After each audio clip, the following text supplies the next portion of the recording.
Bonjour et bienvenue sur Caro Magic Books. J'espère que vous allez bien. Alors j'ai dû rebrancher mon téléphone qui était en train de se décharger. Enfin, c'était tout un bazar. J'espère que ça va aller, qu'il va pas se décharger d'un seul coup. Sinon, j'espère que vous allez bien. Nous, on a retrouvé un petit peu de soleil après une journée de mauvais temps. Mais bon, ici, c'est un petit peu comme ça. Et je crois qu'ils nous annoncent déjà une canicule, donc ça va être bien. Mais bon, sinon, voilà, je suis venue pour vous parler de trois livres. Trois lectures que j'ai faites dernièrement, dans des styles différents que j'ai vraiment beaucoup aimé. J'ai peut-être commencé par... je vais pas dire que je j'ai pas moins aimé parce que je les ai aimés tous les trois, mais voilà, peut-être celui qui m'a le moins marqué, celui qui m'a le plus marqué. Le premier, c'est de l'autre côté du mythe, Pantalizéa, oui, c'est de Karine Boukri et c'est aux éditions Gulfstream. Alors j'aime beaucoup leurs couvertures, elles sont vraiment superbes. Alors je pense que c'est un peu young adulte. Oui, c'est du young adulte, hein. Le livre est assez court, il fait pas 200 pages. Mais par contre, il y a des scènes un peu violentes quand même, hein. On est dans de la mythologie grecque, il y a la guerre, tout ça, c'est un peu violent. Elle a écrit deux autres livres, Ariadne qui raconte l'histoire d'Ariane et Médusa qui raconte l'histoire de Méduse. Moi, je vais vous redonner les noms en français parce que en fait tout est mis un peu à la sauce grecque. Les noms sont, voilà, par exemple, vous avez Achille, c'est Achilleus, bon, vraiment c'est Pantasilée, là c'est Pantalizéia. Moi, je vais vous les donner en français parce que sinon, j'ai mélangé les pinceaux. Donc, en fait, on va suivre Pantasilée, qui est une jeune Amazone qui doit finir son apprentissage. Elle est aussi la fille de la reine des Amazones. Alors, moi, je connaissais Pantasilée, mais je ne savais pas qu'elle avait participé à la guerre de Troie. On va avoir une partie du roman qui va se passer pendant la guerre de Troie, même si on n'en connaîtra pas la fin. La guerre de Troie, bah, soit vous avez vu, je sais pas, le film, vous connaissez l'histoire, ou bon, le film avec Brad Pitt, il prend quand même quelques libertés. Vous connaissez peut-être l'histoire. Bon, pour ceux qui, non, je vais pas trop inciter dessus. Pour ceux qui connaissent pas, bah, je vous laisse découvrir. Il y a plein de livres qui sont sortis dessus, donc je vais pas trop vous spoiler. Ou même sur internet, hein, vous allez trouver plein d'informations sur la guerre de Troie. Et je ne savais pas que les Amazones étaient intervenues. En fait, c'est le poète, enfin on appelait ça un Aède à cette époque, Homère, qui aurait raconté l'histoire de l'Iliade, donc c'est-à-dire l'Iliade, c'est-à-dire la guerre de Troie contre les Grecs. Euh, donc à cette époque-là, on les appelait des Aèdes et ils n'écrivaient pas. Ils chantaient, ils racontaient. C'est pour ça d'ailleurs dans le livre c'est repris, il y a le chant de Pantasilée, le chant d'Hippolyte qui est sa sœur. Voilà. Alors moi, l'Iliade, j'ai essayé de le lire parce que j'étais une fan de la mythologie grecque. J'ai essayé de le lire quand j'étais ado. Enfin, je veux dire, à part si vous êtes chercheur ou étudiant en lettres classiques, franchement, c'est très ardu. Du coup, je me suis pas lancée non plus dans l'Odyssée, qui est l'histoire de Ulysse qui retourne après la guerre de Troie, qui retourne dans sa ville d'Ithaque, hein. Parce que la guerre de Troie, elle se déroule quand même sur de nombreuses années, hein. On a l'impression que c'est très rapide, mais en fait, non, ça se déroule sur des années et des années. Et en fait, tout ce qui est à l'origine de la guerre de Troie, c'est tout simplement dans cette histoire, en fait, ça débute avec le baptême d'Achilleus, j'allais dire d'Achille. Donc sa mère est une naïade, c'est-à-dire une nymphe de l'eau. Elle a épousé un simple mortel. Donc Achille est appelé à avoir un grand destin. Il y a un grand banquet où sont invités tous les dieux. Ils ont invité toutes les divinités, sauf une, Eris, la déesse de la discorde. Alors moi j'ai lu une autre histoire où effectivement il y a la déesse de la discorde. Donc l'histoire est un peu la même, c'est-à-dire qu'à un moment elle balance une pomme et sur cette pomme c'est noté à la plus belle. Donc à la plus belle des déesses. Alors évidemment toutes les déesses, ah c'est moi, c'est moi, c'est moi, c'est moi. Donc pour départager, elles choisissent Paris qui est un prince de Troie. Là dans le livre c'est Joss qui le choisit parce que lui il veut pas se mouiller. On comprend. Il y a ses filles, il y a sa femme dedans, donc on comprend qu'il n'ait pas trop envie de se mouiller. Donc c'est Paris qui va choisir. Donc Athéna pour être choisie, qui est la déesse de la guerre et de la stratégie militaire, lui promet toutes les victoires. Héra, qui est plutôt la déesse du foyer et qui est, on la voit toujours un peu comme une déesse assez irascible. Il faut dire que son mari l'a trompé, Zeus l'a trompé tout le temps. Elle lui promet, je sais plus trop quoi, enfin, du pouvoir aussi. Et Aphrodite lui promet de lui offrir plus tard la plus belle femme du monde. Donc évidemment, Paris, bon, il est déjà prince, il est déjà chef d'armée, le reste il s'en fiche un peu, il a déjà le pouvoir. Donc il décide de choisir l'amour et il donne la pomme à Aphrodite. Ce qui va entraîner la guerre de Troie, puisque des années plus tard, Hélène, va naître Hélène, qui est née à Sparte, qui est une princesse, qui est la plus belle femme du monde. Elle est, alors évidemment, c'est un peu la guéguerre pour savoir qui va l'épouser. Plusieurs rois se mettent, voilà, voilà, se demandent sa main. Et en fait, pour éviter qu'il y ait une guerre entre les rois grecs, ils signent tous un pacte disant que si quelqu'un amène des ennuis, que ce soit à Hélène ou à son époux, les autres rois rentreront tous en guerre pour l'aider. Hélène épouse Ménélas, bon, forcément un peu rustre sur les bords, mais bon, elle épouse Ménélas, dont le frère Agamemnon est un roi très puissant. Et puis Paris, je dirais cette andouille-là, pour pas dire plus, évidemment, enlève Hélène, puisque c'est la plus belle femme, on la lui a promise, donc il l'emmène. Elle n'est pas contre, il est jeune, il est beau, il est fougueux. Donc, bon, ça j'extrapole, hein, c'est pas noté dans le livre, c'est mes souvenirs de mythologie grecque. Donc, évidemment, il l'emmène à Troie. Donc, évidemment, tous les rois grecs rentrent en coalition pour attaquer Troie. Et ça donnera les drames que ça va donner, les guerres, les pertes, pas les assassinats, mais voilà, les morts qu'il y aura plus tard. Et dans l'histoire de l'Iliade, en fait, les Amazones n'interviennent pas. Or, j'ai lu une autre, du coup, je me suis renseignée, dans une autre histoire, effectivement, les Amazones interviennent, notamment Pentasilée. Alors, il faut savoir que les Amazones, dans le livre, en fait, elles sont là depuis déjà plusieurs générations. À la base, elles ont quitté leur village, elles ont tué tous leurs maris qui étaient violents et brutaux avec elles. Elles ont laissé au village que quelques vieilles femmes et puis les enfants mâles, et elles sont parties fonder leur propre village. C'est vrai qu'il y a des légendes qui courent sur les Amazones, comme quoi elles se couperaient un sein pour mieux tirer à l'arc, qu'elles tueraient leur descendance mâle. Bon, ça c'était voilà, c'était un peu dans la légende. Là-dedans, en tout cas, en fait, il y a une grande prêtresse qui choisit qui aura le droit d'avoir un amant. Hein. Enfin, c'est vraiment pour la procréation, ça pas plus que les hommes. Elles n'aiment absolument pas les hommes, elles haïssent les hommes, mais à un point terrible, quoi. Je veux dire, c'est bon. Et donc certaines d'entre elles sont choisies, donc c'est terrible parce que quelque part on leur permet pas d'être maman. Certaines ne connaîtront jamais la maternité. Et celles qui connaissent la maternité mais qui ont le malheur d'avoir un garçon, elles laissent le garçon au père et jamais elles ne verront leur enfant grandir. Puis évidemment, celles qui reviennent, la mère de Pentasilée a 2 filles. Donc elle, vous imaginez, elle a été choisie 2 fois. Et 2 fois, elle a eu des filles. Alors, ça, c'est le summum. Donc elle a une mère qui est quand même assez dure. Elles dépendent de la déesse Artémis, qui est la déesse de la chasse, une déesse de la nuit. Et Artémis, là-dedans, apparaît comme quelqu'un quand même de très très dur. Et c'est vrai, moi j'avais eu cette impression en lisant voilà, la légende de la guerre de Troie. Les dieux grecs et gréco-romains, parce que les Romains ont repris, ils ont juste changé les noms et encore même pas pour tous les dieux. Ce sont des dieux, certes, avec de grands pouvoirs, mais ils ont surtout des sentiments humains, donc envie, colère, tristesse, jalousie. Ils peuvent avoir des bons sentiments, mais c'est peut-être pas par ça qu'ils se définissent le plus.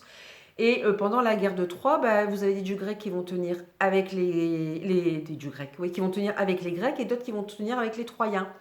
Donc on a l'impression un peu que les hommes, les femmes sont un petit peu des pions. Déjà, cette histoire de pomme, c'est déjà une déesse qui balance la pomme pour ficher un peu le bazar. Voilà, on pousse Paris à enlever Hélène, donc ça fiche encore plus le bazar. Et en fait, chacun, enfin, quand vous lisez la guerre de Troie, c'est ça, quoi. C'est chacun, les dieux s'amusent, on va aider un tel, après celui-là, non, on va pas l'aider, et puis ouais, bon, c'est pas grave s'il meurt. On a l'impression d'être des petits pions, voilà, avec lesquels ils s'amusent, quoi. Ils sont là de leur Olympe, et puis ils regardent les hommes s'entretuer. C'est assez terrible, et pour le coup, la Artémis, elle est vraiment représentée comme ça. Elle est vraiment représentée comme une déesse terrible, sans pitié. Il y a d'ailleurs une scène qui est. C'est pour ça que je dis que c'est pas tout à fait jeune, hein, peut-être pas avant 18 ans, pas parce que bon, le livre est pas très long et il se lit bien, mais parce qu'il y a des scènes assez dures et Pentasilé. Alors moi je connaissais pas cette partie-là de l'histoire de Pentasilé. On voit très peu la guerre de Troie, mais on voit aussi l'histoire de Pentasilé et d'Achille aussi, les rapports entre Pentasilé et Achille. C'est court mais c'est bien fait, l'essentiel est dit, je dirais, donc c'est très bien. Donc, ouais, je suis contente de l'avoir lu, de l'avoir. J'adore les couvertures chez Gulfstream, elles sont vraiment superbes. Et voilà, donc j'ai hâte de lire Ariane et puis Méduse, parce que Ariane, la pauvre, en fait, elle a aidé Thésée à vaincre le Minotaure et à sortir du labyrinthe. Bon, je ne rentre pas dans les détails. Sous promesse qu'il l'épouse, elle était tombée amoureuse, il l'a abandonnée. Une fois qu'il avait, voilà, qu'elle l'avait aidée, il l'a abandonnée comme une pauvre, une pauvre andouille, pour pas dire plus. Je sais pas si YouTube peut censurer tous les mots, mais pour pas dire plus, sur une île déserte. Donc moi, je voudrais voir une autre. Ceci dit, elle sera vengée plus tard. Mais je voudrais voir, voilà, l'histoire d'Ariane. Méduse, ceux qui ne la connaissent pas, c'est une femme qui avait des serpents à la place des cheveux. Et si les hommes croisaient son regard, pas les femmes, les hommes. Donc, vous avez toujours en plus ce côté un peu, pas féministe, mais voilà, où les femmes sont mises en avant. Alors qu'on est dans une société un peu macho quand même, hein, c'est quand même les Grecs anciens.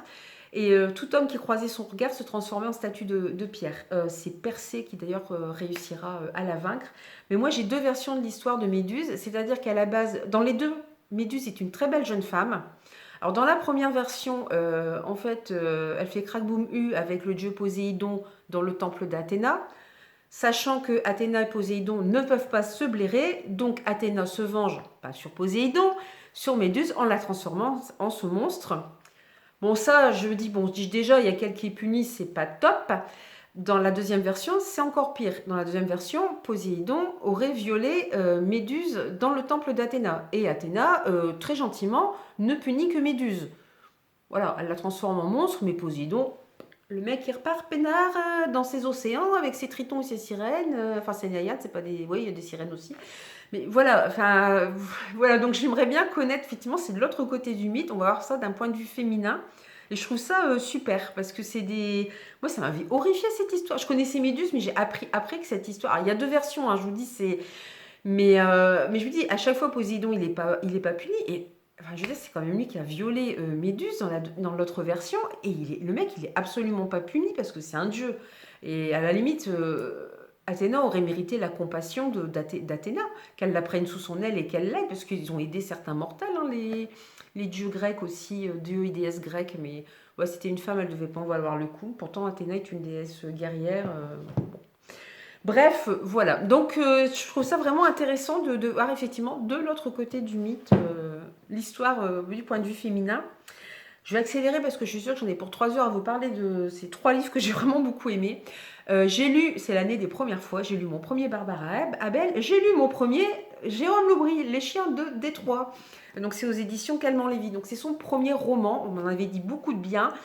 Je me dis, mets pas la barre trop haut, sinon tu restes d'être déçu. Ça va, j'ai pas été déçue, j'ai dit, tu rentres dedans, tu le lis peinard, Bon. Il y avait quelque chose que j'avais deviné quand même assez rapidement. Mais la fin, je m'attendais pas à ce dénouement-là, je m'attendais pas à cette fin-là. Je me dis, mais pour moi, c'est pas tout à fait une fin. Alors, je sais que dans chaque livre, Jérôme Loubry refait un clin d'œil à ses anciens personnages. Mais je crois qu'il faut les lire dans l'ordre. Mais la fin n'est pas tout à fait une fin. Enfin bon. En fait, on va être sur deux temporalités, une qui se passe en 98 et une en 2013. La première, on commence en 2013.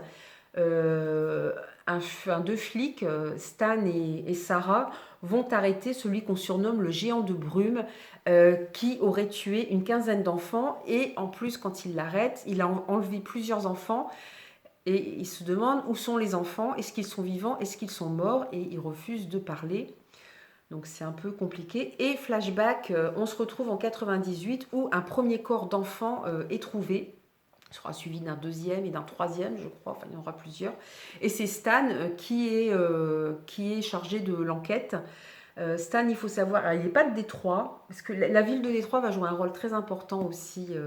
Le titre du livre aussi, hein, Les chiens de Détroit, ça se comprend. À la fin, on comprend à la fin. En fait, il vient de Washington, il était marié, donc là on sait qu'il est divorcé, qu'il n'a le droit de voir son fils que pendant les vacances, donc on se dit il s'est passé quelque chose à Washington, on ne sait pas trop quoi, il a été muté à Détroit. Alors il faut savoir qu'à Détroit, donc en 98, Détroit a été une ville très très très florissante dans les années 60, 70, peut-être 80 aussi, grâce à l'industrie automobile. Sauf que celle-ci s'est cassée la figure et ils ont exporté à l'étranger parce que ça a coûté moins cher. Donc du coup, bah, les gens vivaient très confortablement, avaient des bons revenus et tout s'est écroulé. Vous avez notamment eu une fuite des blancs américains et puis les noirs américains qui les ont remplacés dans leur ancienne maison. Mais vous aviez déjà une pauvreté assez importante. Alors en plus, cette misère sociale et vous avez ces enlèvements d'enfants, enfin, c'est horrible. Donc c'est vrai que Détroit est un personnage à part entière, je trouve, dans l'histoire. Parce qu'elle est tout le temps pesante. Elle est là, elle est...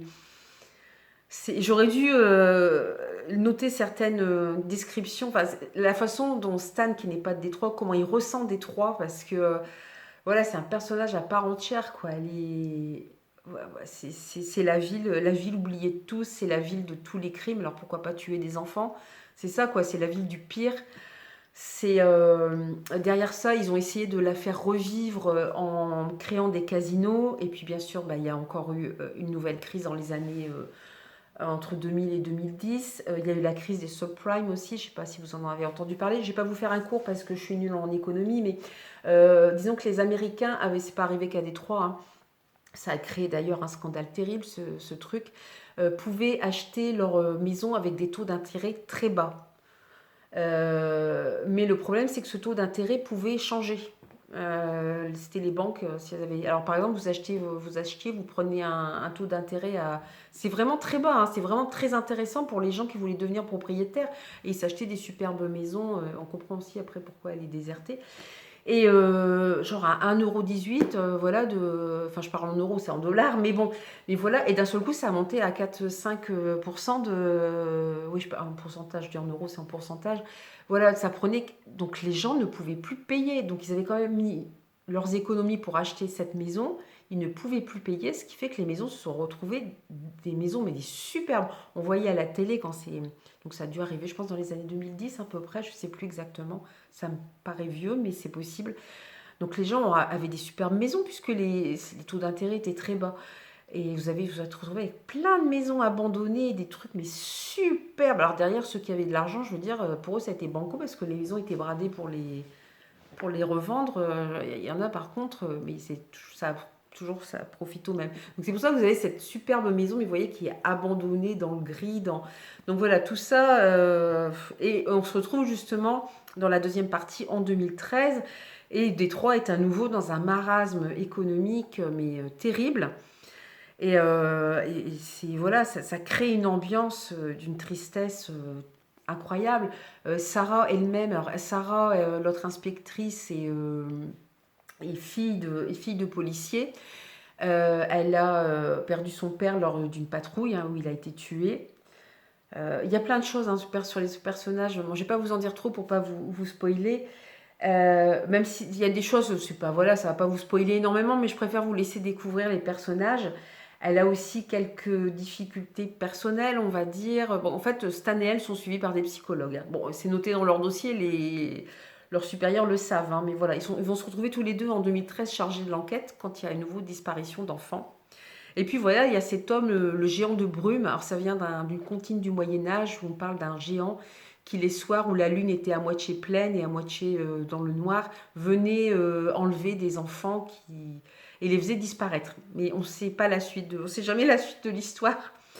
Et, euh, et du coup, voilà, il y a ce géant de brume parce que les gens ont aperçu quelqu'un de très grand qui transportait des corps. Et il recommence à tuer des enfants. Donc Sarah et Stan sont à nouveau mutés sur l'affaire. Alors Stan, lui, a très mal vécu. L'enquête s'est terminée en 99, la première enquête, quand le géant a arrêté de tuer des enfants. Et lui, il a très mal vécu parce que ça a été pour lui, il pensait à son propre fils, même s'il était à Washington. Voir tous ces cadavres d'enfants, ça, je veux dire, ça marquerait n'importe qui. Et il l'a vécu comme une terrible défaite de ne pas avoir réussi à arrêter cet assassin. Et... Et Sarah, elle, pour d'autres raisons, a un petit peu de mal à se lancer à la poursuite d'un tueur d'enfants. Enfin, je veux dire, personne ne serait enchanté de le faire. Elle, c'est pour d'autres raisons aussi. Voilà, donc on a des personnages psychologiquement assez fragiles, assez forts, mais assez fragiles quand même. Vous avez évidemment cet assassin que vous dites, mais parce qu'il ne parle pas, on se dit, mais est-ce que c'est vraiment lui l'assassin? On se pose la question. Et pourquoi il dit rien? Et pourquoi il n'accepte de parler qu'à Sarah? Voilà. Je ne m'attendais pas à ce dénouement final. J'avais deviné quelque chose quand même, mais je ne m'attendais pas à ce dénouement final. Et puis, ouais, c'est très noir. Voilà, Jérôme Loubry, c'est un auteur français, mais il décrit super bien la ville de Détroit, quoi.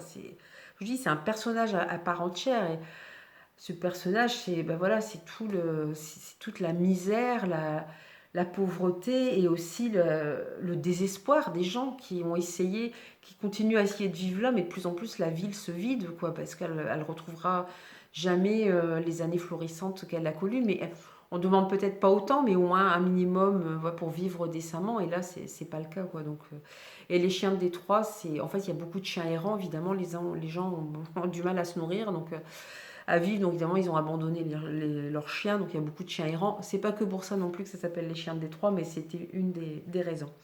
Donc voilà, en tout cas, j'ai un livre de Jérôme Loubry que je lui avais fait dédicacer. Je sais plus lequel, parce qu'il en a écrit Les Sœurs de Montmort, c'est son dernier, ça doit être son quatrième ou son cinquième. Je l'ai dans ma palle. Et je regarde, je l'ai vu à un salon du livre et j'aurais dû lui acheter directement et lui faire dédicacer. J'ai un petit regret, mais bon, je ne l'ai pas fait parce que je me dis après, je ressors avec une tonne de livres à chaque fois. C'est monstrueux, donc du coup, je ne l'avais pas acheté cette fois-là. Bon, c'est un peu bébête, mais bon, c'est comme ça. Mais voilà, donc en tout cas, je vous le conseille. C'est un très bon policier, c'est très prenant, c'est l'atmosphère. Moi, j'aime cette atmosphère comme ça, très noire. Puis évidemment, un meurtre d'enfant, c'est toujours très prenant. Alors le dernier qui m'a fortement marqué, et encore je pense que j'ai pas encore assez de recul sur ce livre. Je serais curieuse de savoir à la fin de l'année quel recul j'aurai. Je l'oublierai pas, ça c'est certain, mais quel recul j'aurai. Alors c'est Le Voyage de Silka de Heather Maurice aux éditions Charleston. Donc comme vous le voyez, on va parler de camp de la mort. Alors il faut savoir, pour vous resituer un petit peu l'histoire, Heather Maurice a écrit Le Tatoueur d'Auschwitz, qui est une histoire vraie. Donc il est sorti en poche. Vous pouvez le trouver plus facilement, puis peut-être même en occasion. Et elle a écrit, donc en fait, Le Tatoueur d'Auschwitz, le vrai, hein, c'est des histoires vraies, elle l'a interviewé pendant un moment pour écrire son livre. Alors je pense que c'est assez romancé quand même. Donc certains disent qu'il vaut mieux les lire dans l'ordre parce qu'elle a écrit Les Sœurs d'Auschwitz aussi après. Moi, perso, j'ai lu Le Voyage de Silka. Il y a quelques trucs sur le tatoueur d'Auschwitz, mais ça ne va pas empêcher d'apprécier ma lecture et ça ne m'empêchera pas de lire le tatoueur d'Auschwitz. Euh, donc je pense qu'il est fait mention de Silka, parce que c'est lui, le tatoueur d'Auschwitz, qui parlera de Silka à Heather Maurice, et elle va enquêter sur Silka, mais Silka est décédée hein, depuis, donc voilà. Et après il y a Les Sœurs d'Auschwitz, et je pense que c'est aussi inspiré d'une histoire vraie. Alors c'est un peu plus romancé. J'avais lu il y a quelque temps Le Nageur d'Auschwitz, hein, qui parle d'Alfred Nakache, qui était un nageur multimédaillé français venant d'Algérie, qui était encore française à cette époque, qui était malheureusement juif et qui s'est retrouvé déporté avec toute sa famille à Auschwitz. J'avais beaucoup aimé ce livre, il m'avait vraiment marqué.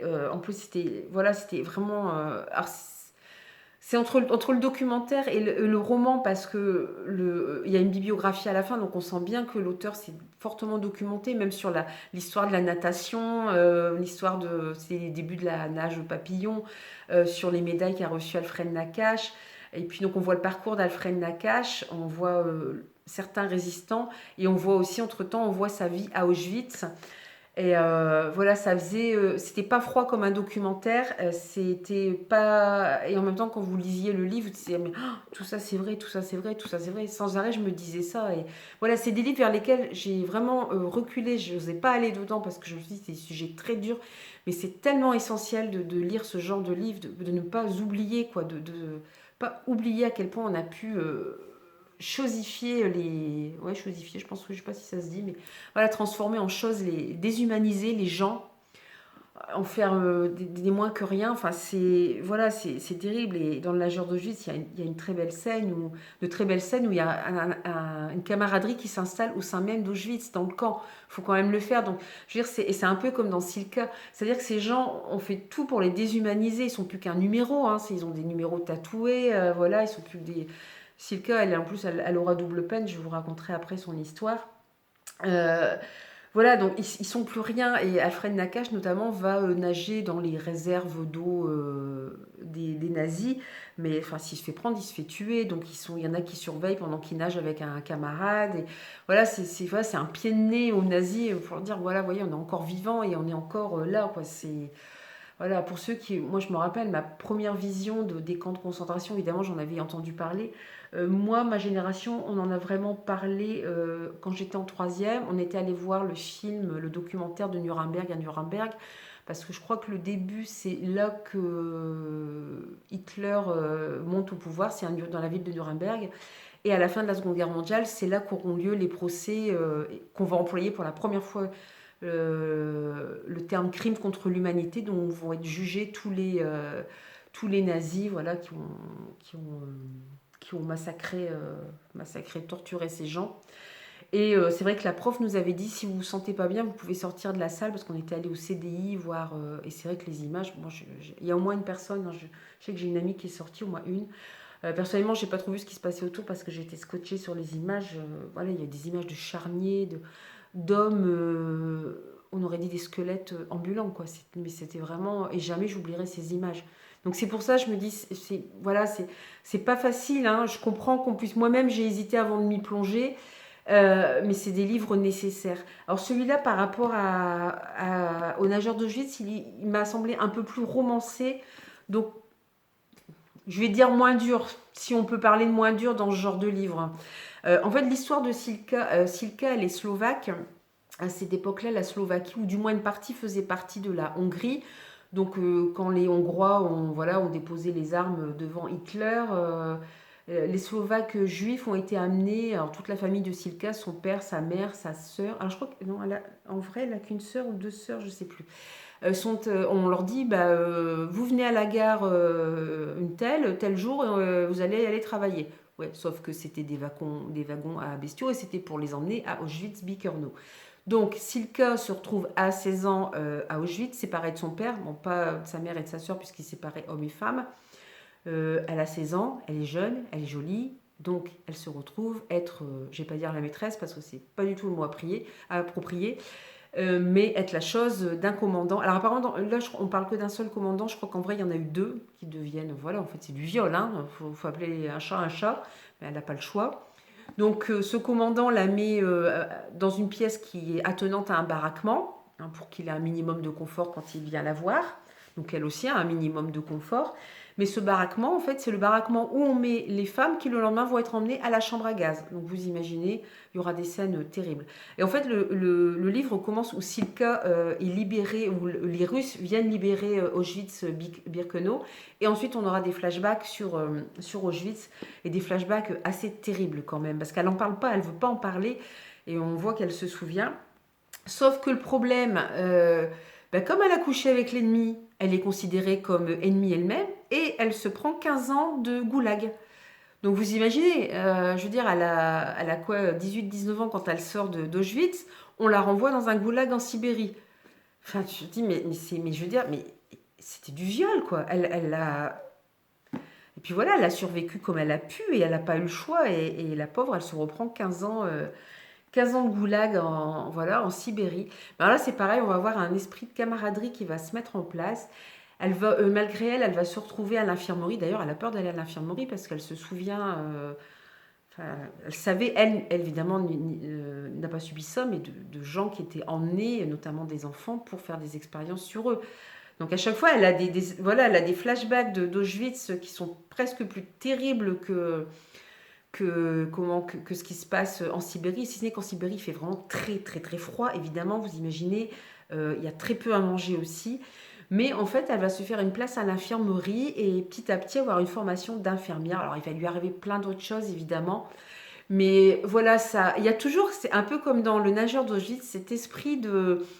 Ils se font des amis, ils essaient de résister, même si quelque part ils n'espèrent plus rien, mais ils arrivent quand même, parce que dans le nageur d'Auschwitz, on voit des gens je peux pas dire abandonnés, parce qu'on n'a pas vécu ça, on n'est pas dans leur tête, on ne sait pas ce qui s'est passé, mais il y a des gens qui sont contents, pas contents, c'est une façon de dire, mais on voit dans le nageur d'Auschwitz, on voit le frère d'un de ses camarades, il va à la chambre à gaz et quelque part, il en peut tellement plus que, je vais pas dire que c'est un soulagement, mais il en peut plus.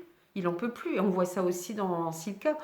Je ne vais pas dire qu'ils abandonnent ni rien, mais quand vous êtes, voilà, quand vous êtes une bête de somme, que vous travaillez, vous êtes fatigué, vous n'en pouvez plus.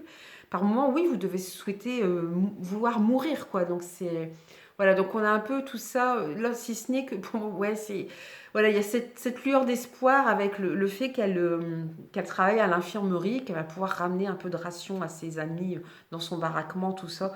Enfin voilà, c'est une très belle histoire. C'est des histoires qui vous marquent. Je sais que ça peut paraître dur, mais il y a toujours cette note d'espoir dans ces deux livres. Et voilà, et on a voulu déshumaniser complètement ces gens. Et en fait, malgré tout, il y a une humanité qui ressort. Il y a un esprit de, pas toujours, hein, mais de solidarité, de camaraderie, voilà, comme si malgré lui, l'être humain, il veut quand même survivre, il a quand même besoin d'avoir des amis, des repères, voilà, il y a quand même, voilà, il y a cette chose, le meilleur de l'humain quelque part qui ressort dans des conditions, mais je suis jamais allée aux enfers, mais je veux dire, mais pire que l'enfer, quoi. Donc c'est vraiment, c'est un livre qui se lit tout seul aussi. Moi, l'écriture de l'auteur est vraiment limpide, elle est vraiment très agréable à lire et vraiment on est pris dans le roman. Donc moi, c'est clair, je lirai aussi le tatoueur d'Auschwitz et les sœurs d'Auschwitz. Bon, j'ai peut-être pas lire tout en même temps parce que on a besoin de souffler aussi après ce genre de lecture, mais franchement, essayez. Moi, je vous conseille Le Nageur et Le Voyage de Silka pour avoir lu les deux. Mais je vous conseille en tout cas d'essayer, même si je sais que c'est pas facile, mais d'essayer de les lire. Après, vous n'êtes pas obligé d'aller au bout. C'est pas, voilà, c'est pas une obligation. Donc voilà, donc je suis contente de vous avoir parlé de ces 3 livres parce que ce sont vraiment 3 livres qui m'ont marqué, qui m'ont énormément plu. Enfin, là, je me suis fait vraiment plaisir. C'était des lectures perso en plus, donc c'était vraiment super. Donc voilà, donc j'espère que voilà, cette vidéo vous a plu. Et puis comme d'habitude, n'hésitez pas à liker, à commenter. Vous avez peut-être déjà lu Hector Maurice, hein, parce que celui-là, il date déjà de 2021. Jérôme Loubry, depuis le plus longtemps, je pense, donc vous connaissez peut-être déjà. Donc, comme d'habitude, un petit commentaire, un petit like ou un petit abonnement si vous êtes intéressé par les vidéos. Et puis, je vous souhaite de belles aventures livresques et je vous dis à bientôt. Bye bye!